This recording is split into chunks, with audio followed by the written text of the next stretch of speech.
ദൈവസ്വരത്തിന് കാതോർത്ത് ജീവിക്കുന്നവർക്കാണ് ദൈവവിളി തിരിച്ചറിയാനും അതിന് ഉത്തരം നൽകുവാനും സാധിക്കുന്നത്. യെസ് ലോഡിന്റെ പുതിയ എപ്പിസോഡിലേക്ക് എല്ലാ പ്രേക്ഷകർക്കും സ്വാഗതം. The child was beautiful beyond words and resembled the child Jesus, and he said to me, "Look at the sky." And when I looked at the sky, I saw the stars and the moon shining. Then the child asked me, "Do you see this moon and these stars?" When I said yes, he spoke these words to me. "These stars are the souls of faithful Christians, and the moon is the soul of religious. Do you see how great the difference is between the light of the moon and the light of the stars? Such is the difference in heaven between the soul of a religious and the soul of a faithful Christian." കുവൈറ്റിലെ health science സെന്ററിലെ ഉയർന്ന ജോലി രാജിവെച്ച് തന്റെ ജീവിതം കൊണ്ട് ദൈവവിളിക്ക് ഉത്തരം നൽകിയ നസ്രത്ത് സന്യാസിനി സമൂഹത്തിലെ സിസ്റ്റർ മേരി ജോ CSNനെയാണ് യെസ് ലോഡിലൂടെ നാം ഇന്ന് പരിചയപ്പെടുന്നത്. സിസ്റ്റർ ഇപ്പോൾ എന്ത് ചെയ്യുന്നു, എവിടെയാണ്, ഇതൊക്കെ ഒന്ന് പരിചയപ്പെടുത്താമോ? ഞാൻ സിസ്റ്റർ മേരി ജോ CSN. ഞാൻ congregation of the sisters of നാസറത്തിലാണ് ഒരു അംഗമാണ്. ഞാൻ ഇപ്പം ചെയ്യുന്നത് മോർണിംഗ് സ്റ്റാർ കോളേജ് അങ്കമാലിയിൽ ലെക്ചറായിട്ട് വർക്ക് ചെയ്യാണ്. സിസ്റ്ററിന്റെ ജീവിതത്തിലെ ഒരു നിർണായക ഘട്ടത്തിലാണ് കോൺവെന്റിൽ ചേരാനുള്ള ഒരു ഡിസിഷൻ എടുക്കുന്നത്. ആ സമയത്ത് സിസ്റ്റർ ഏത് ജോലി മേഖലയിലായിരുന്നു? ഞാൻ കുവൈറ്റിലെ ഹെൽത്ത് സയൻസ് സെന്ററിൽ റീസർച്ച് അസിസ്റ്റന്റ് ആയിട്ട് വർക്ക് ചെയ്യായിരുന്നു. സിസ്റ്ററെ, ലോകത്തിന്റെ ഒരു കംഫർട്ട് സോണിലായിരിക്കാനുള്ള എല്ലാ സാധ്യതയും കുടുംബ സാഹചര്യങ്ങളും സിസ്റ്ററിനുണ്ടായിരുന്നു. പക്ഷെ എന്നിട്ടും സന്യാസ ജീവിതത്തിലേക്ക് സിസ്റ്ററിനെ ആകർഷിച്ചത് എന്തായിരുന്നു? ചെറുപ്പത്തിലേക്ക് എനിക്ക് അങ്ങനെ വലിയ ഭക്തിയോ പ്രാർത്ഥനയൊന്നും ഇല്ലായിരുന്നു. പക്ഷേ ഞാൻ 7th സ്റ്റാൻഡേർഡിൽ പഠിക്കുമ്പോൾ എൻ്റെ ലൈഫിൽ ഉണ്ടായ വലിയൊരു സംഭവമാണ് കുറേ കൂടി എന്നെ ദൈവത്തിലോട്ട് അടുപ്പിച്ചത്. അതെൻ്റെ കസിൻ്റെ മരണമായിരുന്നു. സുമി എന്നായിരുന്നു അവളുടെ പേര്. ഞാൻ ഒരേ പ്രായക്കാരായിരുന്നു. ഞാനൊരു തറവാട്ടിലൊരു കുളമുണ്ടായിരുന്നു, അതിൽ വീണാണ് സുമി മരിക്കുന്നത്. അപ്പം സുമിയുടെ ഫ്യൂണറലിൻ്റെ അന്ന് when I was standing before her body, എൻ്റെ മനസ്സിൽ കൂടെ ഇങ്ങനെ കുറേ ചിന്തകൾ പോയി. സുമി ഇപ്പോൾ ഈശോനെ ഫേസ് ടു ഫേസ് കാണായിരിക്കും, അപ്പോൾ ആ എൻകൗണ്ടർ എങ്ങനെയായിരിക്കും എന്ന് ഞാൻ കുറേ ഭാവന ചെയ്തു. പിന്നെ ഞാനിങ്ങനെ ചിന്തിച്ചു, ഒരു ദിവസം ഞാനും അവിടെ പോകുമല്ലോ, ഈശോയെ ഫേസ് ടു ഫേസ് കാണുമ്പോൾ ആ എൻകൗണ്ടർ എങ്ങനെയായിരിക്കും എന്നൊക്കെ ഞാൻ കുറേ ഭാവന കണ്ടു. ഞാനന്ന് കൊച്ചു കുട്ടിയാണ്. അപ്പം ഈശോ ഞാൻ നല്ല കുട്ടിയാണെന്ന് പറയുമോ, അങ്ങനത്തെ ഒരു ലൈഫാണോ ഞാൻ ലീഡ് ചെയ്യുന്നത്, ഞാൻ ഇൻട്രോസ്പെക്റ്റ് ചെയ്യാൻ തുടങ്ങി. ആ സംഭവത്തിലൂടെ കുറേ കൂടി ദൈവത്തെക്കുറിച്ചും നിത്യജീവിതത്തെക്കുറിച്ചൊക്കെ ചിന്തിക്കാൻ തുടങ്ങിയത്, കുറേ കൂടി പ്രാർത്ഥിക്കാൻ തുടങ്ങിയത് ആ ഒരു സംഭവത്തിന് ശേഷമാണ്. പിന്നെ ലൈഫ് മൂവ്ഡ് ഓൺ. 10th സ്റ്റാൻഡേർഡൊക്കെ കഴിഞ്ഞ് 11th 12th ഒക്കെ എത്തിയപ്പം ഒത്തിരി സ്ട്രെസ്സുള്ളൊരു കാലഘട്ടമായിരുന്നു എനിക്ക്. കാരണം ഞാൻ വിദ്യോദയയിലാണ് പഠിച്ചത്. എൻ്റെ ക്ലാസ്മേറ്റ്സൊക്കെ ഭയങ്കര ആംബിഷ്യസ് ആയിരുന്നു, ഡോക്ടർ ആവണം, എൻജിനീയർ ആവണം. But I want to do something different with my life because I felt like I had a different kind of calling. ഇപ്പോൾ സിസ്റ്റേഴ്സിനെ എനിക്ക് വലിയ പരിചയമില്ലായിരുന്നു, കോൺവെൻറ്റ് ലൈഫ് എന്താണെന്ന് എനിക്ക് അറിയില്ലായിരുന്നു. എങ്കിൽ പോലും റിലീജിയസ് ലൈഫ് ഒന്ന് എക്സ്പ്ലോർ ചെയ്യാനുള്ളൊരു ആഗ്രഹം മനസ്സിലുണ്ടായി. പക്ഷേ ആ ആഗ്രഹം ഫാമിലി ആയിട്ടും ഫ്രണ്ട്സായിട്ടും ഷെയർ ചെയ്യുമ്പോൾ എവരിവൺ വാസ് ലൈക്ക് നിനക്കത് പറ്റത്തില്ല, എവരിവൺ വാസ് ഡിസ്കറേജിങ്. അപ്പം കുറേ അത് കേട്ട് കഴിഞ്ഞപ്പോൾ ഈവൻ ഐ തോട്ട് എനിക്കത് പറ്റത്തില്ല എന്ന്. അപ്പം ഐ ഡിസൈഡഡ് ഈ ഒഴുക്കിനൊപ്പം പോകുന്നതാണ് കുറേ കൂടി സേഫ് ആൻഡ് ഈസി. അപ്പം ഞാൻ ഡിസൈഡ് ചെയ്തു I will also try four entrance. അങ്ങനെ അതിന് പഠിക്കാനൊക്കെ തുടങ്ങി. അപ്പം പുറമെ കാണിക്കുന്നതും അകത്തുള്ളതും വേറെയായിരുന്നു. ആ ഒരു കോൺട്രഡിക്ഷൻ ഭയങ്കര സ്ട്രെസ് ഉണ്ടാക്കും. Because I was really stressed. അപ്പം ഞങ്ങളുടെ നെയ്ബർഹുഡിലൊരു ആൻറ്റി ഉണ്ടായിരുന്നു, ലിസാൻഡി എന്നായിരുന്നു പേര്. ഭയങ്കര സ്പിരിച്വൽ ഒരു ആൻറ്റി ആയിരുന്നു. അപ്പോൾ എൻ്റെ ഈ അവസ്ഥ മനസ്സിലാക്കി ആൻറ്റി എന്നെ താന്നിപ്പുഴയിലെ ഒരു റിട്രീറ്റ് സെൻറ്റർ ഉണ്ട്, അവിടുത്തെ ഫാദർ ജോയ് തോട്ടങ്കര MCBS അച്ഛനാണ്, അച്ഛൻ്റെ അടുത്ത് കൗൺസിലിങ്ങിന് പോയി. അങ്ങനെ അവിടെ അച്ഛൻ്റെ അടുത്ത് ചെന്ന് കഴിയുമ്പോൾ അച്ഛൻ എനിക്ക് വേണ്ടി പ്രാർത്ഥിച്ചു. നല്ല അഭിഷേകമുള്ള അച്ഛനാണ്. അച്ഛനെ മനസ്സിലായി എനിക്ക് ദൈവം ഉണ്ടെന്ന്. പക്ഷേ അതിങ്ങനെ ഒറ്റയടിക്ക് അച്ഛൻ ഇമ്മീഡിയറ്റ് ആയിട്ട് എൻ്റെ അടുത്ത് പറഞ്ഞില്ല. He sat with me and he made me speak.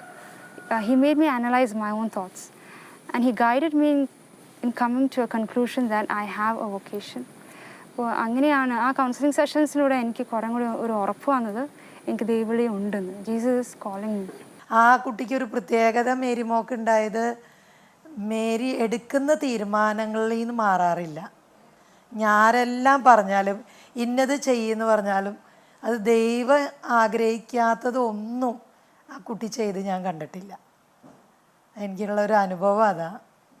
അപ്പോൾ ഒത്തിരി അവസാനമൊക്കെ ആയപ്പോൾ ഇങ്ങനെ ഒരു ഡിപ്രഷനായി തുടങ്ങി. എന്ത് തീരുമാനം എടുക്കണമെന്ന് അറിയില്ല. അച്ഛനാണെങ്കിൽ ഇവളെ കൊണ്ട് തന്നെ തീരുമാനം എടുപ്പിക്കാനിരിക്കുക. അച്ഛൻ്റെ വായിന്ന് മോളൊരു കന്യാസ്ത്രീ ആവുമെന്ന് അച്ഛൻ പറയണമില്ല. ആ ഒരു വളരെ സ്ട്രെസ്സിൽ കടന്നു പോയൊരു സമയമാണ്. ശരിക്കും പുറപ്പാട് 14 പറയണ കർത്താവ് നിങ്ങൾക്ക് വേണ്ടി യുദ്ധം ചെയ്തു കൊള്ളും, നിങ്ങൾ ശാന്തരായിരുന്നാൽ മതി. ആ ശാന്തതയുടെ ഇടയ്ക്ക് സ്ട്രെസ് ഉണ്ട്, പക്ഷെ അങ്ങനെ ഔട്ട് ബേസ്റ്റ് ചെയ്യാറില്ല ഒരിക്കലും. അമ്മ സിനിമയ്ക്ക് കൊണ്ടുപോകാറുണ്ട്, അങ്ങനെയെങ്കിലും ഒന്ന് മാറട്ടെ എന്ന് വെച്ചിട്ട് ബർത്ത്ഡേക്ക് അവൾക്കൊരു നെക്ലെസ് മേടിച്ചു കൊടുത്തു. അന്ന് ഞാനാ കൂടെ പോയത് മേടിക്കുക. അപ്പോൾ എനിക്ക് പറയണമെന്നുണ്ട്, ലിസി ഇത് മേടിച്ചിട്ട് കാര്യമില്ല, മഠത്തിലേക്ക് പോവും. പക്ഷെ എനിക്ക് പറയാനുള്ള ധൈര്യമില്ല. അങ്ങനെ അത് കൊടുത്ത് എന്നോട് ലിസി വിളിച്ച് പറഞ്ഞു. അങ്ങനെ തന്നെ അവൾ സൈഡിലേക്ക് മാറ്റി വെച്ചു. അവൾ നോക്കാൻ പോലും ഇഷ്ടം കാണിക്കുന്നില്ല. സിസ്റ്റർ, അന്ന് അച്ഛനിലൂടെ സിസ്റ്ററിന് ഒരു പ്രോപ്പർ ഗൈഡൻസ് കിട്ടിയിരുന്നു. പക്ഷേ എന്നിട്ടും എന്തുകൊണ്ടാണ് ഒരു ഉറച്ചൊരു ഡിസിഷൻ എടുക്കാൻ സാധിക്കാതിരുന്നത്? അപ്പം അച്ഛൻ്റെ കൗൺസിലിംഗ് സെഷൻസിലൂടെ I was quite very sure that I have ഒരു ദൈവവിളി ഉണ്ടെന്ന് എനിക്ക് നല്ല ഉറപ്പായിരുന്നു. എങ്കിൽ പോലും ആ ഒരു ഡിസിഷൻ എടുത്താൽ അത് സപ്പോർട്ട് ചെയ്യാൻ ആരും ഉണ്ടാവില്ല എന്ന് എനിക്കറിയായിരുന്നു. ആൻഡ് ഓൾസോ എൻ്റെ ഭാഗത്തു നിന്ന് വീടൊക്കെ വിട്ടിട്ട് ബോൾഡായിട്ട് ഒരു ഡിസിഷൻ എടുത്ത് കോൺവെൻറ്റിലേക്ക് വരാനുള്ള ഒരു കോൺഫിഡൻസ്, ഒരു ധൈര്യം എനിക്കില്ലായിരുന്നു. സിസ്റ്റർ പിന്നെ +2 ശേഷം ഡിഗ്രി പഠനത്തിന് ചേർന്നു അല്ലേ? ഏത് കോഴ്സായിരുന്നു സിസ്റ്റർ എടുത്തിരുന്നത്? ഞാൻ MSc ബയോടെക്നോളജിയാണ് ചെയ്തത്. സിസ്റ്ററിൻ്റെ ആ ഒരു ക്യാമ്പസ് ലൈഫിൻ്റെ ആ സമയത്ത് പുതിയ ചിന്തകൾ, പുതിയ കാഴ്ചപ്പാടുകൾ, പുതിയ ഫ്രണ്ട്ഷിപ്സ്, ഇതൊക്കെ സിസ്റ്ററിൻ്റെ ലൈഫിൽ കടന്നു വന്നിട്ടുണ്ടാവും. പക്ഷേ എന്നിട്ടും ആ സമയത്തും ആ സന്യാസ ജീവിതത്തോടുള്ള ആ ഒരു അടങ്ങാത്ത ഒരു ആഗ്രഹം അത് അണയാതെ എങ്ങനെയാണ് കാത്തു സൂക്ഷിച്ചത്? അച്ഛൻ എന്നെ എപ്പോഴും പറയായിരുന്നു കുറേ ബുക്സ് വായിക്കണം. എനിക്കാണെങ്കിൽ റീഡിങ് എൻ്റെ ഒരു ഹാബിറ്റായിരുന്നു, ഇഷ്ടമായിരുന്നു ബുക്സ് വായിക്കാൻ. അപ്പോൾ കുറേ വിശുദ്ധരുടെ പുസ്തകങ്ങൾ വായിക്കണമെന്ന് അച്ഛൻ പറഞ്ഞു. ആ സമയത്ത് കുറേ ഇങ്ങനെ ചെറിയ ചെറിയ സ്റ്റോറീസ് കിട്ടുമായിരുന്നു, സെയിൻസിൻ്റെ ഒക്കെ. അതൊക്കെ വായിക്കാൻ എനിക്ക് ഭയങ്കര ഇഷ്ടമായിരുന്നു. Those books help me preserve my spiritual life. സിസ്റ്ററിനെ ഏറ്റവും കൂടുതൽ സ്വാധീനിച്ച പുസ്തകം ഏതായിരുന്നു? സിസ്റ്ററിൻ്റെ ജീവിതത്തെ സ്വാധീനിച്ച വിശുദ്ധ ജീവിതം ആരുടേതായിരുന്നു? എൻ്റെ പേഴ്സണൽ ലൈഫിനെയും എൻ്റെ സ്പിരിച്വൽ ജേർണിനെയും ഒത്തിരി സ്വാധീനിച്ചൊരു പുസ്തകമാണ് വിശുദ്ധ ഫൗസ്റ്റീനയുടെ ഡയറി. അത് വായിച്ചതിന് ശേഷം ആ സെയിൻ്റായിരുന്നു എൻ്റെ ഏറ്റവും ഫേവറേറ്റ് സെയിൻറ്റ്. എന്നെ ഒത്തിരി സ്വാധീനിച്ചൊരു സെയിൻറ്റുമാണ് സെയിൻറ്റ് ഫൗസ്റ്റീന. സിസ്റ്റർ കോൺവെൻറ്റിലെ ആ ഒരു സ്വപ്നങ്ങളുമായിട്ട് നടന്ന സിസ്റ്റർ പിന്നീട് എങ്ങനെയാണ് കുവൈറ്റിൽ എത്തിച്ചേർന്നത്?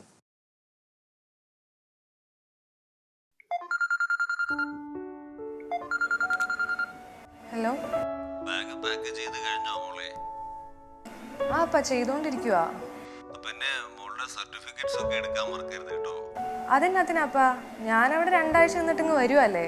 തിരിച്ചു പോകുന്ന കാര്യമൊക്കെ പിന്നെ ആലോചിക്കാം. മോൾക്ക് പപ്പയോട് നല്ലൊരു ജോലി കണ്ടുവച്ചിട്ട്. അപ്പൊ ഞാൻ എന്തായാലും കോൺവെന്റിൽ ചേർന്ന കാര്യം ഉറപ്പിച്ചയാ. ഇനി ഏത് കോൺഗ്രിഗേഷൻ ആണെന്ന് ഡിസൈഡ് ചെയ്താൽ മാത്രം മതി. അതൊക്കെ നമുക്ക് സാവകാശം തീരുമാനിക്കാം. ഒക്കെ മോളുടെ ഇഷ്ടം പോലെ ചെയ്യാം. എന്തായാലും നീ ഇങ്ങോട്ട് വാ. ആ അപ്പാ. ഓക്കെ.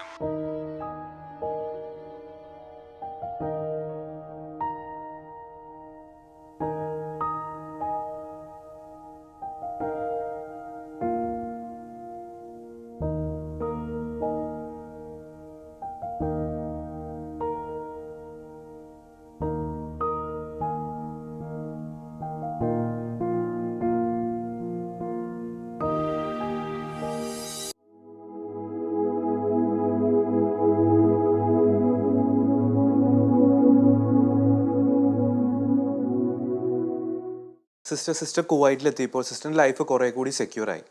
നല്ലൊരു മികച്ച ജോലി, ഉയർന്ന ശമ്പളം, നല്ലൊരു കുടുംബ ജീവിതത്തിനുള്ള സാധ്യതകൾ. ആ സമയത്ത് എപ്പോഴെങ്കിലും ഒരു സന്യാസിനി ആകണം എന്നൊരു ചിന്തയിൽ നിന്ന് സിസ്റ്ററിന് മാറ്റം സംഭവിച്ചിരുന്നു? കുറച്ചൊക്കെ ഒരു മാറ്റം വന്നിരുന്നു. ഞാൻ ശരിക്കും ഈ ജോബ് ഇൻ്റർവ്യൂവിന് പോയപ്പം എല്ലാവരും എന്നോട് പറഞ്ഞു ഈ ജോബ് കിട്ടാൻ സാധ്യത കുറവാണ്, കാരണം ഞാൻ ഫ്രഷ് ആയിട്ടുള്ള ഒരു പോസ്റ്റ് ഗ്രാജുവേറ്റ് ആയിരുന്നു. ജോബ് എക്സ്പീരിയൻസ് ഉള്ള കുറേ പേര് അവിടെ വരും. അപ്പം അവിടെ ചെന്ന് കഴിഞ്ഞപ്പം പക്ഷേ ഇൻ്റർവ്യൂ കഴിഞ്ഞപ്പം I was inform that I got the job. അപ്പം I was surprised and my family was very happy. അപ്പോൾ അവരെൻ്റെ അടുത്ത് പറഞ്ഞത് ഇത് ശരിക്കും ഒരു അടയാളമാണ് ഈശോ കാണിച്ചു തരുന്നത്. ഈശോ നിന്നെ കോൺഗ്രിഗേഷനിലോട്ടൊന്നും വിടാൻ ആഗ്രഹിക്കുന്നില്ല, ഞങ്ങളുടെ ഒപ്പം ഇവിടെ നിൽക്കാനാണ് ആഗ്രഹിക്കുന്നത്. അതുകൊണ്ടാണ് നിനക്ക് തന്നെ ഈ ജോലി കിട്ടിയത്, even though the possibility was less. പിന്നെ എൻ്റെ ഫാമിലി എന്നോട് പറഞ്ഞു, നീ എന്നാൽ ഒരു കാര്യം ചെയ്ത് സിംഗിൾ ലൈഫ് ലീഡ് ചെയ്ത് ഞങ്ങളുടെ ഒപ്പം നിൽക്കുക. In that way you will be with us. പിന്നെ നിങ്ങൾക്ക് കിട്ടിയിരിക്കുന്ന ഗവൺമെൻറ് ജോബാണ്, നിങ്ങൾക്ക് കിട്ടുന്ന സാലറിയൊക്കെ നിനക്ക് ഇഷ്ടമുള്ള രീതിയിൽ ഈശോയ്ക്ക് വേണ്ടി, ചാരിറ്റിക്ക് വേണ്ടി ഉപയോഗിക്കാം. you will be with us, you will have the security and freedom of being with your family. കോൺഗ്രിഗേഷനിലൊക്കെ ചെന്ന് കഴിഞ്ഞാൽ ഒരുപാട് റെസ്ട്രിക്ഷൻസ് ഒക്കെ ഉണ്ടാവും എന്ന് പറഞ്ഞു. പിന്നെ അന്നേരം കുവൈറ്റിൽ ക്രിസ്ത്യൻ മിനിസ്ട്രി ഉണ്ടായിരുന്നു. അപ്പം ക്രിസ്ത്യൻ മിനിസ്ട്രിയിൽ പാർട്ടിസിപ്പേറ്റ് ചെയ്യുമ്പോൾ കുറേ കൂടി ഇഷ്യൂക്ക് വേണ്ടി പ്രവർത്തിക്കാൻ പറ്റും.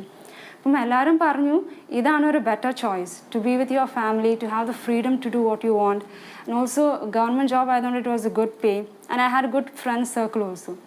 അപ്പം ഞാനും മാനുഷികമായി ചിന്തിച്ചപ്പം എനിക്കും തോന്നി ഇതാണല്ലോ കുറച്ചുകൂടി നല്ലത്. അപ്പം I decide to of for single life for Christ. അങ്ങനെ ഞാൻ അച്ഛനെ ഇമെയിൽ അയച്ചു ദാറ്റ് എൻ്റെ തീരുമാനത്തിൽ മാറ്റമുണ്ട്. I don't want to become nun, I want to lead a single life for Christ. തീരുമാനമൊക്കെ കുറച്ച് മാറ്റം വന്നു. സിസ്റ്റർ, ഒരു സന്യാസത്തെക്കുറിച്ചുള്ള ആ ചിന്തകളിൽ നിന്ന് വ്യതിചലിക്കാനുള്ള എല്ലാ സാഹചര്യങ്ങളും സാധ്യതകളും അന്ന് സിസ്റ്ററിന് കുവൈറ്റിലുണ്ടായിരുന്നു. പക്ഷേ എന്നിട്ടും ആ ദൈവവിളിയെക്കുറിച്ചുള്ള ആ മനോഹരമായ സ്വപ്നങ്ങൾ സിസ്റ്റർ എങ്ങനെയാണ് അണയാതെ കാത്തു സൂക്ഷിച്ചത്? എനിക്ക് പ്രചോദനം എപ്പോഴും പുസ്തകങ്ങളായിരുന്നു. കുറേ സ്പിരിച്വൽ ബുക്സ് ഇങ്ങനെ വായിച്ചുകൊണ്ടിരുന്നു. പക്ഷേ ആ കാലഘട്ടത്തിൽ കുറേ കൂടി എനിക്ക് ഒരു അനുഗ്രഹം ഈശോ തന്നത് ഒരു നല്ലൊരു ഫ്രണ്ടായിരുന്നു. ഞാൻ കോളേജിൽ പഠിക്കുന്ന സമയത്തൊക്കെ കുറേ ഫ്രണ്ട്സൊക്കെ ഉണ്ടായിരുന്നു. പക്ഷേ ആ സമയത്തൊക്കെ ഞാൻ ഒരുപാട് ആഗ്രഹിച്ചു എൻ്റെ സ്പിരിച്വൽ ലൈഫ് ഷെയർ ചെയ്യാൻ പറ്റിയ ഒരു ഫ്രണ്ട്. അന്നൊന്നും അങ്ങനെ ഒരു ഫ്രണ്ട് കിട്ടിയില്ലായിരുന്നു. പക്ഷേ ഞാൻ ജോലി ചെയ്യുന്ന സ്ഥലത്ത് ഈശോ അങ്ങനെ വലിയൊരു അനുഗ്രഹം തന്നു. ആ ഫ്രണ്ടിൻ്റെ പേര് ടില്ലി ആയിരുന്നു. അപ്പം ടില്ലി ഞാനും തമ്മിൽ ഒരുപാട് സാമ്യം ഉണ്ടായിരുന്നു. ടില്ലിക്കും ഇപ്പോൾ കുറേ കൂടി ഇൻറ്റിമേറ്റ് ഞങ്ങളായപ്പം ടില്ലി എന്നോട് ഷെയർ ചെയ്തു. ടില്ലിക്കും ഇങ്ങനെ ചിലപ്പോൾ തോന്നിയിട്ടുണ്ട് ഈശോ ഇങ്ങനെ റിലീജിയസ് ലൈഫിലോട്ട് വിളിക്കുന്നതായിട്ട്. അപ്പോൾ ഷി വാസ് സ്റ്റിൽ ഡിസേണിങ് വിളി മാരീഡ് ലൈഫിലോട്ടാണോ റിലീജിയസ് ലൈഫിലോട്ടാണെന്ന്. അപ്പം that was a common factor between us. പിന്നെ ഞങ്ങൾക്ക് രണ്ടുപേർക്കും പിള്ളേരെ ഭയങ്കര ഇഷ്ടമായിരുന്നു. ഞങ്ങളുടെ രണ്ടുപേരും സ്വപ്നമായിരുന്നു കുറേ കുട്ടികളെയൊക്കെ ഈശോയിലേക്ക് കൊണ്ടുവരണമെന്ന്. അപ്പോൾ ക്രിസ്ത്യൻ മിനിസ്ട്രി കുവൈറ്റിൽ തുടങ്ങുമ്പോൾ ടില്ലി അതിലെ മെമ്പറായിരുന്നു. ടില്ലിയാണ് എന്നെ അതിലേക്ക് ഇൻവൈറ്റ് ചെയ്തത്. അപ്പോൾ അങ്ങനെ ഞങ്ങൾ തമ്മിൽ നല്ലൊരു lot of things in common. എൻ്റെ ആ കാലത്ത് എൻ്റെ സ്പിരിച്വൽ ലൈഫ് നറിഷ് ചെയ്യാൻ വേണ്ടി ആ ഫ്രണ്ട്ഷിപ്പ് ഒത്തിരി സഹായിച്ചു. ആൻഡ് അന്ന് മുതൽ ഇന്ന് വരെ ആ friendship it's still strong. Sister പറഞ്ഞതുപോലെ ടിലിയിലൂടെ ഒരു നല്ലൊരു ആത്മാർത്ഥ സുഹൃത്തിനെ സിസ്റ്ററിന് ദൈവം തരികയായിരുന്നു. ടിലിക്കും ഈ പറഞ്ഞതുപോലെ കർത്താവിൻ്റെ മണവാട്ടിയാകണം എന്നൊരു ആഗ്രഹം മനസ്സിലുണ്ടായിരുന്നു. പിന്നീട് ടിലിയും കോൺവെൻറ്റിൽ ചേർന്നിരുന്നോ? ഇല്ല, ടില്ലി ആ കാലഘട്ടത്തിൽ ഡിസേൺ ചെയ്യായിരുന്നു. മാരീഡ് ലൈഫാണോ റിലീജിയസ് ലൈഫാണോ ഡിസേൺ ചെയ്യുന്നൊരു കാലഘട്ടമായിരുന്നു.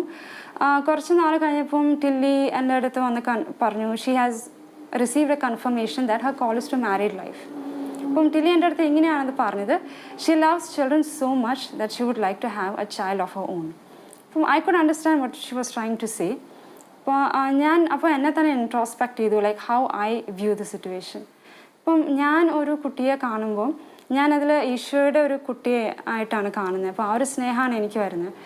So I never fell like I should have a child of my own. അപ്പം I could understand the way she was feeling and I realise that it was because her call is to married life and I feel a different way because my call is different. അപ്പം today she is happily married, she has 3 children, she is a great mother. ഇപ്പോഴും Christian മിനിസ്ട്രിയിൽ നല്ല active ഒക്കെയാണ്. And ആ friendship is still strong. Sister, ടിലിയും കുടുംബജീവിതം തിരഞ്ഞെടുത്തു എന്ന് വീട്ടിൽ പറഞ്ഞപ്പം വീട്ടുകാരുടെ ഒരു പ്രതികരണം എങ്ങനെയായിരുന്നു? ടില്ലി മാരീഡ് ലൈഫിലോട്ട് ഡിസൈഡ് ചെയ്ത് അതിലോട്ട് പോയപ്പോൾ എൻ്റെ ഫാമിലിക്ക് കുറേ കൂടി പ്രതീക്ഷയും സന്തോഷമായിരുന്നു. കാരണം അവർ വിചാരിച്ചു ഞാനും പയ്യെ ഇങ്ങനെ മനസ്സ് മാറി മാരീഡ് ലൈഫിലോട്ട് വരും എന്നുള്ളൊരു പ്രതീക്ഷ അവർക്ക് ഉണ്ടായിരുന്നു. സിസ്റ്ററെ, കുവൈറ്റിലെ സിസ്റ്ററിന് ജീവിതത്തിന് അനന്തമായ സാധ്യതകൾ സിസ്റ്ററിന് മുമ്പിൽ തുറന്നു കിടക്കുകയായിരുന്നു. നല്ലൊരു ജോലി, മികച്ച ശമ്പളം. പക്ഷെ എന്നിട്ടും സന്യാസ ജീവിതത്തിലേക്ക് സിസ്റ്ററിനെ ആകർഷിച്ച ഘടകങ്ങൾ എന്തൊക്കെയായിരുന്നു? പുസ്തകങ്ങൾ വായിക്കാനൊക്കെ എനിക്ക് എപ്പോഴും ഇഷ്ടമായിരുന്നു. എൻ്റെ ഫേവറേറ്റ് ബുക്ക് ഫോസ്റ്റിനയുടെ ഡയറി ആയിരുന്നു. പല പ്രാവശ്യം അത് വായിച്ചിട്ടുണ്ട്. എനിക്ക് റിലീജിയസ് ലൈഫിലോട്ട് ഒരു അട്രാക്ഷൻ ശരിക്കും തോന്നിയത് ആ പുസ്തകത്തിൽ നിന്നാണ്. അപ്പം അത് പല പ്രാവശ്യം വായിക്കുമായിരുന്നു. പക്ഷെ ഒരു പ്രാവശ്യം അത് വായിച്ചുകൊണ്ടിരിക്കുന്ന സമയത്ത് അതിലൊരു പാസേജ് എന്നെ ഒത്തിരി സ്ട്രൈക്ക് ചെയ്തു. അതാണ് എൻ്റെ ലൈഫിലെ ടേണിംഗ് പോയിന്റ്. ഒരു conviction that I have to go right now to the convent തന്നത് ആ പാസേജ് ആയിരുന്നു. അത് എന്ന് വെച്ചാൽ ഫൗസ്റ്റിനെ കാണുന്ന ഒരു ദർശനമാണ്. ഒരു ദിവസം രാത്രി ഉറങ്ങിക്കിടക്കുന്ന സമയത്ത് ഈശോ 1 വയസ്സ് പ്രായം ഒരു കുട്ടിയുടെ രൂപത്തിൽ വന്ന് വിളിച്ചെണീപ്പിച്ച് ജനലിൻ്റെ അടുത്തേക്ക് കൊണ്ടുപോകുന്നുണ്ട്. അപ്പോൾ രാത്രി ആയതുകൊണ്ട് ആകാശത്ത് മിന്നുന്ന നക്ഷത്രങ്ങളും തിളങ്ങുന്ന ചന്ദ്രനുണ്ട്. എന്നിട്ട് അതിനെ നോക്കി ഈശോ പറയാണ്, സ്വർഗത്തിൽ നല്ലൊരു ക്രിസ്ത്യാനിയുടെ പ്രാർത്ഥനയുടെ ശക്തി ആ മിന്നുന്ന നക്ഷത്രം പോലെയാണ്. പക്ഷേ വ്രതങ്ങൾ ജീവിക്കുന്ന ഒരു സമർപ്പിതയുടെ പ്രാർത്ഥനയുടെ ശക്തി ആ തിളങ്ങുന്ന ചന്ദ്രനെ പോലെയാണ്.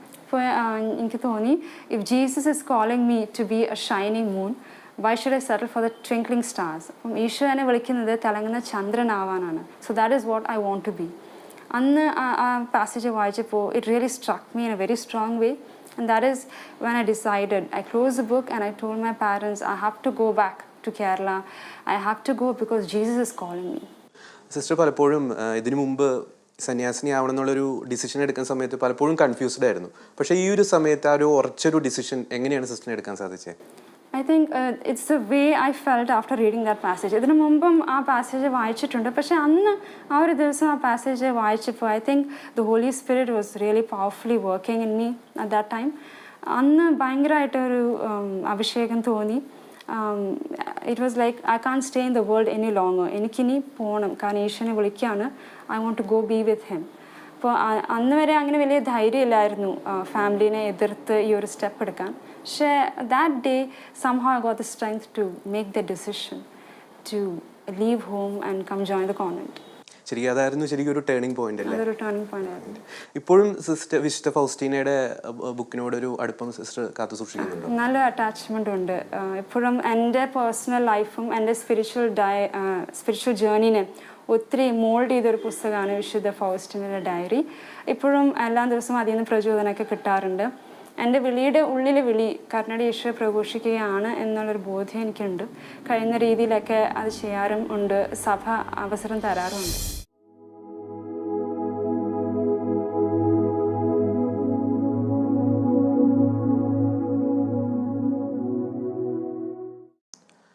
സിസ്റ്റർ CSN കോൺഗ്രിഗേഷൻ തിരഞ്ഞെടുക്കാനുള്ള എന്തെങ്കിലും പ്രത്യേക കാരണമുണ്ടോ? ഞാൻ ജോലി റിസൈൻ ചെയ്ത് നാട്ടിലോട്ട് വന്നപ്പോൾ ഞാൻ ആദ്യം ജോയച്ചൻ്റെ അടുത്താണ് ചെന്നത്. അപ്പം അച്ഛൻ്റെ അടുത്ത് പറഞ്ഞ് it's time, I have to join a congregation. അപ്പം ഫൗസ്റ്റീനയുടെ ഡയറി വായിച്ചതിന് ശേഷം എനിക്ക് ഭയങ്കര ആഗ്രഹമായിരുന്നു. അതിൽ ഈശോ ഫൗസ്റ്റീനടുത്ത് സ്ഥാപിക്കാൻ ഒരു കോൺഗ്രിഗേഷനെ കുറിച്ച് പറയുന്നുണ്ട്. അത് വളരെ ഡീറ്റെയിൽ ആയിട്ട് ഈശോ ഡയറിയിൽ പറയുന്നുണ്ട്.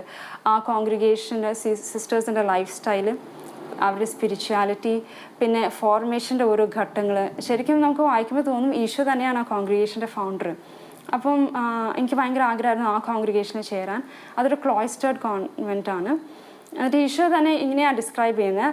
ലോകം ഒരു പൂന്തോട്ടമാണെങ്കിൽ ഈ കോൺഗ്രിഗേഷൻ അതിൽ ഒരു ബീഹൈവ് ആയിരിക്കും, തേനീച്ചക്കൂട്, ഹിഡൻ ആയിരിക്കും, at the same time active. The sister should be active in prayer to feed the souls of the people with honey. അപ്പോൾ എനിക്ക് അങ്ങനെ കോൺഗ്രിഗേഷൻ ചെയ്യാൻ ഭയങ്കര ആഗ്രഹമായിരുന്നു. ഞാൻ വന്ന് അച്ഛൻ്റെ അടുത്ത് പറഞ്ഞു, അച്ഛൻ സഹായിക്കാമെന്ന് പറഞ്ഞു. പക്ഷെ ഞാൻ അന്വേഷിച്ചപ്പം ആ കോൺഗ്രിഗേഷൻ കേരളത്തിലില്ല, ഇന്ത്യയിലില്ല. അപ്പോൾ എനിക്ക് ഭയങ്കര വിഷമമായി. അപ്പോൾ അച്ഛനോട് തന്നെ എന്നെ സഹായിക്കാൻ പറഞ്ഞു. അച്ഛൻ പ്രാർത്ഥിക്കാമെന്ന് പറഞ്ഞു. കുറച്ച് ദിവസങ്ങൾക്ക് ശേഷം അച്ഛൻ വിളിച്ചിട്ട് എന്നോട് പറഞ്ഞു, അച്ഛനിങ്ങനെ പ്രാർത്ഥിച്ചപ്പോൾ ഈശോ പറഞ്ഞ കോൺഗ്രിഗേഷൻ്റെ പേര് നസ്രത്ത് എന്നാണ്. അപ്പോൾ ഞാൻ അതിനെക്കുറിച്ച് കേട്ടിട്ടില്ല, അച്ഛനും വലിയ പരിചയമില്ല. പക്ഷേ അച്ഛൻ പറഞ്ഞു ഇവരുടെ പ്രൊവിൻഷ്യൽ ഹൗസ് അങ്കമാലിയിലുണ്ടെന്ന് പറഞ്ഞു. അച്ഛൻ വേണമെങ്കിൽ അറേഞ്ച് ചെയ്ത് for me to meet the sisters. അങ്ങനെ ആയി സാർ ഓക്കെ. അച്ഛൻ ഇവിടെ വന്ന് സിസ്റ്റേഴ്സിനെ പരിചയപ്പെട്ടു and arranged for a come and see. ഞാനിവിടെ വന്ന് കഴിഞ്ഞപ്പം ഞാൻ ആദ്യം അന്വേഷിച്ചത് ഇവിടെ കർണാടക ഈശോയുടെ എന്തെങ്കിലും ഉണ്ടോയെന്ന്. The sisters were very warm, very welcoming, നല്ല സിസ്റ്റേഴ്സ് ആയിരുന്നു. അവരുടെ പ്രേക്ഷിത മേഖല it was very good, family apostolate. I was very happy with all that, but then inside me ആ ഒരു ഡിസയർ ആയിരുന്നു കരുണയുടെ ഈശോ ആ ഒരു കോൺഗ്രിഗേഷനിൽ ചേരണമെന്ന്. And I didn't see any of that over here. അപ്പോൾ I was a bit upset. അപ്പോൾ എനിക്ക് ഭയങ്കര ഒരു ക്വസ്റ്റ്യൻ മാർക്ക് ആയിരിക്കും, ഇവിടേക്ക് തന്നെയാണോ ഈശോ എന്നെ വിളിച്ചിരിക്കുന്നതെന്ന്. അപ്പോൾ ആ സമയത്ത് പോസ്റ്റലൻസിയിലുണ്ടായ ഒരു കുട്ടി ഉണ്ടായിരുന്നു, പേര് ജൂലിയാണ്. ജൂലി ഇതുപോലെ ലേറ്റ് വൊക്കേഷൻ ആയിരുന്നു. അപ്പോൾ we had a lot in common. ഞാൻ തമ്മിൽ ഷെയർ ചെയ്തപ്പോൾ ഞാൻ ജൂലിയുടെ അടുത്ത് ചോദിച്ചു, എങ്ങനെയാണ് ജൂലി കൺഫേം ചെയ്ത് ഈ കോൺഗ്രിഗേഷനിലേക്കാണ് ഈശോ വിളിക്കുന്നതെന്ന്. അപ്പോൾ ജൂലി പറഞ്ഞു, ജൂലി പ്രാർത്ഥിച്ച് ബൈബിൾ തുറന്നപ്പം ഒരു ബൈബിൾ പാസേജ് കണ്ടു. അത് കണ്ടിട്ടാണ് കൺഫേം ചെയ്ത് ഈ കോൺഗ്രിഗേഷനിലേക്കാണ് ഈശോ വിളിച്ചേക്കുന്നത്. അപ്പോൾ ഞാൻ വിചാരിച്ചു അത് നല്ലൊരു ഐഡിയ ആണല്ലോ എന്ന് ഞാൻ അങ്ങനെ ചെയ്യാം എന്ന് വിചാരിച്ച് ഞാൻ മുറി ചെന്ന് പ്രാർത്ഥിച്ച് ബൈബിൾ തുറന്നു. അപ്പോൾ എനിക്ക് കിട്ടിയ പാസേജ് Luke 4-ൽ Jesus is rejected at Nazareth, Eesho നസ്രത്തിൽ തിരസ്കരിക്കപ്പെടുന്നു. ഞാൻ ആ പാസേജ് കണ്ടപ്പോൾ ആദ്യം എനിക്ക് തോന്നിയത് ഈശോയ്ക്ക് എന്നോട് ഭയങ്കര വിഷമം. കാരണം ജോയച്ചനിലൂടെ പിന്നെ ഇവിടുത്തെ സിസ്റ്റേഴ്സിലൂടെയൊക്കെ ഈശോ എനിക്ക് ഓൾറെഡി കുറേ അടയാളങ്ങൾ തന്നു കഴിഞ്ഞിരിക്കുന്നു ഈശോ എന്നെ ഈ കോൺഗ്രിഗേഷനിലേക്ക് ഞാൻ വിളിച്ചിരിക്കുന്നത്. പക്ഷേ ഞാൻ എൻ്റെ ഉള്ളിൽ ആഗ്രഹം വേറെ ആയതുകൊണ്ട് ഞാൻ അതൊക്കെ തിരസ്കരിക്കുകയാണ്. അപ്പോൾ ഈശോയ്ക്ക് എന്നോട് ഭയങ്കര വിഷമം എന്നുള്ളൊരു ഫീലിംഗ് ആണ് അത് വായിച്ചപ്പോൾ എനിക്ക് കിട്ടിയത്. Then I closed the Bible and I said, Ishoya, now I'm 100% sure you're calling me to this congregation. അപ്പോൾ നിൻ്റെ ആഗ്രഹം അതാണെങ്കിൽ this is what I'll do. That is how I decided to join this congregation. Like I joined this congregation with 100% conviction that this is where God is calling me to. Sister Mary Jo Morning Star കോളേജിന് ഒരു blessing ആണ്. വളരെ efficient ആയിട്ടുള്ളൊരു ടീച്ചറാണ് sister Mary Jo. PG zoology വിഭാഗം അധ്യാപികയാണ്. കുട്ടികളെ പഠിപ്പിക്കുന്നതോടൊപ്പം തന്നെ കുട്ടികളുടെ ആത്മീയ കാര്യങ്ങളിലും സിസ്റ്റർ വളരെ ശ്രദ്ധാലുവാണ്. സിസ്റ്റർ മേരി ജോയുടെ വിളിയെക്കുറിച്ച് ചിന്തിക്കുമ്പോൾ എൻ്റെ മനസ്സിലേക്ക് വരിക, ദൈവത്തിൻ്റെ പദ്ധതിക്ക് നാം ആമേൻ പറയുന്ന അവസരത്തിൽ ദൈവത്തിന് നമ്മെക്കുറിച്ചുള്ള സ്വപ്നം സഫലമാകുന്നു. അതിന് നമ്മുടെ പ്രൊഫഷണൽ ലൈഫോ നമ്മുടെ പ്രായമോ ഒരു തടസ്സമല്ല. ഏതൊരവസ്ഥയിലും ദൈവത്തിൻ്റെ വിളിക്ക് യെസ് പറയുവാൻ നമുക്ക് സാധിക്കും. സിസ്റ്റർ, പലപ്പോഴും ലേറ്റ് വൊക്കേഷൻ സ്വീകരിക്കുന്ന പലരും നേരിടുന്ന ഒരു ചലഞ്ചാണ് ഫാമിലിയുടെ സപ്പോർട്ട്. സിസ്റ്റർ കോൺവെന്റിൽ ചേരാനുള്ള ഈ ഒരു ഉറച്ച തീരുമാനം കുടുംബത്തെ അറിയിച്ചപ്പം അവരുടെ പ്രതികരണം എങ്ങനെയായിരുന്നു? നല്ല വിഷമമുണ്ടായിരുന്നു. ഇപ്പോഴും വിഷമമുണ്ട്. കാരണം അവർക്ക് എൻ്റെ ലൈഫിനെ കുറിച്ച് ഉള്ള സ്വപ്നങ്ങളും പ്ലാനുകളൊക്കെ it was very different and the way of life I chose was very different. So they found it very difficult to accept initially and even now they find it painful. പക്ഷേ they see I'm happy with the decision I made, I'm happy with the life I'm leading. അപ്പോൾ അത് കണ്ടു കഴിയുമ്പോൾ they kind of okay with it now. They've accepted it. Mary ജോലിക്ക് പോയാലും മേരിയിൽ മാറ്റം വരുന്ന കുറേ പേര് വിചാരിച്ചിരുന്നു. പക്ഷെ അതിലൊരു ചേഞ്ചസും അവളുടെ മനസ്സിലുണ്ടായിരുന്നില്ല, കാണിച്ചിരുന്നില്ല അവളങ്ങനെ. പക്ഷെ പിന്നീട് ആ വിളി അവൾ ഉറപ്പിച്ചപ്പോഴാണ് എല്ലാവരും കുറേ പേര് എതിർത്തു. സൈലൻ്റ് ആയിട്ടുള്ള എതിർപ്പും ഞങ്ങൾ അവളെ മഠത്തിലേക്ക് വിടില്ല എന്ന് പറയലും ഒക്കെ ഉണ്ടായിട്ടുണ്ട്. പക്ഷെ അതെല്ലാം അതിജീവിച്ച് കൂളായിട്ട് മേരി ഇറങ്ങിപ്പോകുന്നു. പാരൻസിൻ്റെ വേദന അവൾക്ക് ഭയങ്കര വേദന, ഇപ്പോഴും വേദനയാണ്. കാരണം അവരൊത്തിരി പ്രതീക്ഷിച്ചിരുന്നു ബേബി കൂടെ എങ്ങനെ മേരി മോളെ കൂടെ ഉണ്ടാവും. പക്ഷെ നടക്കാത്തതിൻ്റെ ഒരു വേദന അവർക്കുണ്ട്, ഇപ്പോഴും ഉണ്ട്. പക്ഷെ ഇപ്പോൾ കുറേ അവരെ ആക്സെപ്റ്റ് ചെയ്തു. കുറേ വ്യത്യാസങ്ങൾ അവരിൽ കാണുന്നുണ്ട്. കാരണം ഇനി അതിലും വലിയൊരു വ്യത്യാസം ഇനി വരാൻ പോകണമെന്ന് എനിക്ക് തോന്നുന്നുണ്ട്. സിസ്റ്ററിന് കുട്ടികൾക്കിടയിൽ പ്രവർത്തിക്കാൻ വലിയൊരു ആഗ്രഹം ഉണ്ടായിരുന്നു. സിസ്റ്റർ ഈ ഇടയ്ക്ക് കുട്ടികൾക്ക് വേണ്ടിയിട്ടൊരു പുസ്തകം പബ്ലിഷ് ചെയ്തിരുന്നു, അതിനെക്കുറിച്ചൊന്ന് പറയാമോ? പുസ്തകത്തിൻ്റെ പേര് ഡെല്ല ഇൻ നാസറത്ത് ആണ്. സോഫിയ പബ്ലിക്കേഷൻസ് ആണ് ബുക്ക് പബ്ലിഷ് ചെയ്തിരിക്കുന്നത്. ഞങ്ങൾ കുട്ടികളുടെ ഇടയിൽ ഇങ്ങനെ പ്രവർത്തിക്കുമ്പോൾ ഞങ്ങൾക്ക് ശരിക്കും മനസ്സിലായൊരു കാര്യമാണ്, ആർക്കും ഉപദേശം ഇഷ്ടമല്ല, പിള്ളേർക്ക് ഉപദേശം ഇഷ്ടമല്ല. പക്ഷേ അവർ തന്നെ മനസ്സിലാക്കുന്ന കാര്യങ്ങൾ അവരുടെ എക്സ്പീരിയൻസിലൂടെ അല്ലെങ്കിൽ അവർ വായിച്ച കഥകളിലൂടെ അവർ പഠിക്കുന്ന കാര്യങ്ങൾ കുറേ കൂടി അവർ ഗ്രഹിക്കുന്നുണ്ട്. That changes them, that is more convincing for them. So that was one inspiration that made me write the book. ഈ ബുക്കിൻ്റെ തീം എന്ന് വെച്ചാൽ 8 വയസ്സായ ഒരു കുട്ടിയുണ്ട്, ഡെല്ല. ഈ കുട്ടി നമ്മുടെ കാലഘട്ടത്തിൽ ജീവിക്കുന്ന ഒരു കുട്ടിയാണ്. പക്ഷെ ആൾക്ക് ഈശോയുടെ കഥകൾ, തിരുക്കുടുംബത്തിൻ്റെ കഥകൾ കേൾക്കാൻ ഭയങ്കര ഇഷ്ടമാണ്, തിരുക്കുടുംബത്തോട് ഭയങ്കര സ്നേഹമാണ്. അപ്പോൾ അവൾ ബൈബിൾ വായിക്കുമ്പോൾ അവൾ കാണുന്നത് 12 വയസ്സായ ഈശോ, അതിനുശേഷം ഉടനെ ഈശോ 30 വയസ്സാവുന്നു. അപ്പോൾ there is a gap that is known as the hidden life of the Holy Family. ആ കാലഘട്ടത്തിൽ ഈശോയുടെയും തിരുക്കുടുംബത്തിൻ്റെ ഹിഡൻ ലൈഫ് എന്തായിരുന്നു, അവിടെ എന്തൊക്കെ സംഭവിച്ചു എന്ന് അറിയാൻ ആഗ്രഹിക്കുന്ന ഒരു കുട്ടിയാണ്.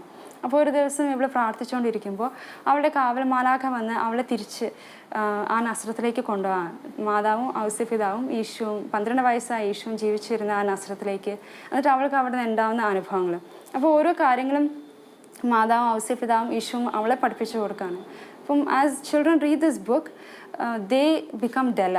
അപ്പം ഈ തിരുക്കുടുംബം അവർ ഒരുപാട് കാര്യങ്ങൾ പഠിപ്പിച്ചു കൊടുക്കുന്നുണ്ട്. അപ്പം ആ രീതിയിൽ ആ പുസ്തകത്തിൻ്റെ കഥകൾ പോകുന്നത്, ഓരോ 10 കഥകളുണ്ട്. ഓരോ കഥയ്ക്കും അതിൻ്റേതായ തീമുണ്ട്, ഓരോ മോറലും ഉണ്ട്. അപ്പോൾ കുട്ടികൾക്ക് കുറേ കൂടി തിരുക്കുടുംബത്തിലോട്ടൊരു ആകർഷണം, ഒരു സ്നേഹം അവരോടും ഈശോയെ ഒരു ഫ്രണ്ടായിട്ടും ഒരു ബ്രദറായിട്ട് കാണാനൊക്കെ ഒരു ഇൻസ്പിറേഷൻ ഈ പുസ്തകത്തിലൂടെ, അതാണ് നമ്മൾ ഉദ്ദേശിക്കുന്നത്. ആ ബുക്ക് റിലീസ് ചെയ്തതിന് ശേഷം കുറേ പേര് വായിച്ച നല്ലൊരു ഫീഡ്ബാക്ക് നമുക്ക് കിട്ടിയിട്ടുണ്ട്. അപ്പം ഐ എം വെരി കണ്ടന്റ് ആണ്. I feel blessed that the Holy Family chose me for this work. വളരെ നല്ലൊരു കാര്യം സിസ്റ്റർ, കാരണം ഒരു ഡിഫറെൻ്റ് ആയിട്ടുള്ളൊരു പ്രസൻറ്റേഷൻ ശൈലിയാണ് സിസ്റ്റർ ആ ബുക്കിൽ സ്വീകരിച്ചിട്ടുള്ളത്. സിസ്റ്റർ വളരെയധികം സ്വാതന്ത്ര്യം നിറഞ്ഞ കുവൈറ്റിലെ ആ ജോലിയും ആ ഒരു ജീവിതവും ഉപേക്ഷിച്ചിട്ടാണ് സിസ്റ്റർ കോൺവെൻറ്റിലെ ചട്ടക്കൂടുകളുടെ ഉള്ളിൽ നിന്നുകൊണ്ട് കർത്താവിനെ ശുശ്രൂഷ ചെയ്യാനുള്ളൊരു തീരുമാനം എടുത്തത്. ഇപ്പോൾ ഈ ദൈവവിളി സ്വീകരിച്ചപ്പോൾ സിസ്റ്റർ ഇപ്പോൾ അനുഭവിക്കുന്ന ആ ഒരു സാറ്റിസ്ഫാക്ഷൻ, ആ ഒരു സംതൃപ്തി അതെന്താണ്? ശരിക്കും I believe that when we live as God called us to, എന്നാൽ മാത്രമേ നമ്മുടെ ലൈഫിൽ ഒരു സെൻസ് ഓഫ് ഫുൾഫിൽമെൻറ്റ് ഉണ്ടാവുള്ളൂ. ഇപ്പോൾ ഞാൻ കുവൈറ്റിലായിരുന്ന സാഹചര്യത്തിൽ externally I had everything. I had a good job, good pay, I had the freedom, I had my family, I had good friends. പിന്നെ ഈശോയ്ക്ക് വേണ്ടി ക്രിസ്ത്യൻ മിനിസ്ട്രിയിലും ആക്റ്റീവ് ആയിരുന്നു. അപ്പം എക്സ്റ്റേണലി ഐ ഹാഡ് എവറിത്തിങ്, പക്ഷേ internally there was a sense of unfulfilment. അത് ഇവിടെ വന്ന് കഴിഞ്ഞപ്പോഴാണ് എനിക്ക് ആ ഒരു സെൻസ് ഓഫ് ഫുൾഫിൽമെൻറ്റിലേക്ക് എത്താൻ പറ്റിയത്. So what I believe is that when we live as we are called, എപ്പോഴും ആ ഒരു അനുഗ്രഹം ദൈവം നമുക്ക് തരും, ഒരു സെൻസ് ഓഫ് ഫുൾഫിൽമെൻറ്റ്. ഈ സിസ്റ്ററായിട്ടുള്ള ലൈഫ് എന്ന് വെച്ചാൽ സക്രാരിയുടെ തണലുള്ള ഒരു ലൈഫാണ്. It is A beautiful life. I am very content with the life I M leading. എത്തേണ്ട അടുത്ത് എത്തി എന്നുള്ളൊരു ഫീലാണ്. Like at the moment I feel like I'm where God has called me to be and I'm doing what God wants me to do. മുന്നോട്ടൊരു യാത്ര ഉണ്ട്, but at present I'm content where I am. പിന്നെ സഭയുടെ ഭാഗത്തു നിന്നും ഒത്തിരി സപ്പോർട്ടുണ്ട്. They know that കർണടീശ്വരുടെ ഭക്തിയുണ്ട്, ആ devotion spread ചെയ്യാൻ ആഗ്രഹിക്കുന്നുണ്ട്. സഭ തന്നെ അതിന് ഒത്തിരി അവസരം തരാറുണ്ട്. ആൻഡ് പിന്നെ എൻ്റെ ഭയങ്കര ഒരു ആഗ്രഹമായിരുന്നു ഈശോയ്ക്ക് വേണ്ടി ഒത്തിരി എഴുതാൻ. Writing is my hobby. And എനിക്ക് ആഗ്രഹമായിരുന്നു, ഞാൻ ഇങ്ങനെ പ്രാർത്ഥിച്ചിട്ടുണ്ട്. ഇപ്പോൾ ഈശോയെക്കുറിച്ച് കുറേ എഴുതിയിട്ടുണ്ട്, but I want to write something different. I want to touch a topic which no one has done before. അങ്ങനെ ആഗ്രഹിച്ച് പ്രാർത്ഥിച്ച് ഇപ്പം ഈശോ അതനുസരിച്ച് ഐഡിയാസ് തന്നിട്ടുണ്ട്. And I have been able to write. And അതിൽ നിന്ന് കിട്ടുന്ന ഫീഡ്ബാക്ക് നല്ല പോസിറ്റീവാണ്. അപ്പോൾ അത് നല്ല എൻകറേജിങ് ആണ്. So I am content where I am. I feel like I have reached where God has wanted me to come. Sister, സന്യാസ ജീവിതത്തെക്കുറിച്ച് വളരെയധികം തെറ്റിദ്ധാരണകളും വികലമായ കാഴ്ചപ്പാടുകളും പറഞ്ഞു പരത്തുന്നവർക്ക് മുമ്പിൽ സിസ്റ്ററിൻ്റെ ജീവിതം വലിയൊരു വെല്ലുവിളി തന്നെയാണ്. സന്യാസ ജീവിതത്തെ താറടിച്ച് കാണിക്കുന്നവർക്ക് മുമ്പിൽ സഭാമാതാവിനെ ഉയർത്തി കാണിക്കാവുന്ന വലിയൊരു മികച്ച മാതൃകയും പ്രചോദനവുമാണ് സിസ്റ്ററിൻ്റെ ജീവിതം. ഇനിയും അനേകം യുവജനങ്ങൾക്ക് ദൈവവിളി സ്വീകരിക്കാൻ സിസ്റ്ററിൻ്റെ ജീവിതം പ്രചോദനമാകട്ടെ എന്ന് ആശംസിക്കുകയാണ്. Thank you sister.